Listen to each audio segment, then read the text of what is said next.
Titus pa lang kami, nagnanakaw na kayo. Wala kayong kabusugan. Hanggang ngayon, nagnanakaw pa rin kayo. Ang gaganda na ng buhay nyo, magandang bahay, magandang kotse, sa mga ninakaw nyo nung araw. At kung mapapansin nyo, iisa lang ang apelyido nyo.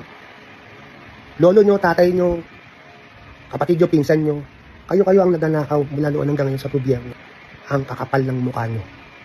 Ako po yung nananawagan sa ating legislative branch na government, sa ating mataas na kapulungan at sa ating mababang kapulungan ng Kongreso para po matigil na ang pagnanakaw sa kaban ng bayan ng mga ganid, swapang, makakapalang muka.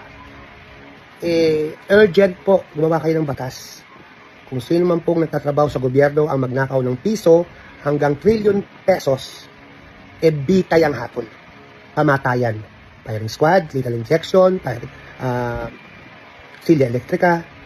Gawin nyo po yan. Sana po gawin nyo. Kasi yung death penalty, ayaw nyo eh. Dahil kasama doon ang plunder eh. Ngayon, gawin nyo po ngayon yan. Para pong awa nyo na po. Para pong matigil na po ito. Matagal nyo na pong ginagawa ito eh. Titus pa lang kami, nagnanakaw na kayo. Wala kayong kabusugan. Hanggang ngayon, nagnanakaw pa rin kayo. Ang gaganda na ng buhay nyo, magandang bahay, magandang kotse, sa mga ninakaw nyo nung araw. At kung mapapansin nyo, iisa lang ang apelyido nyo. Lolo nyo, tatay nyo, kapatid nyo, pinsan nyo, kayo ang nagnanakaw mula noon hanggang ngayon sa gobyerno. Ang kakapal ng mukha nyo.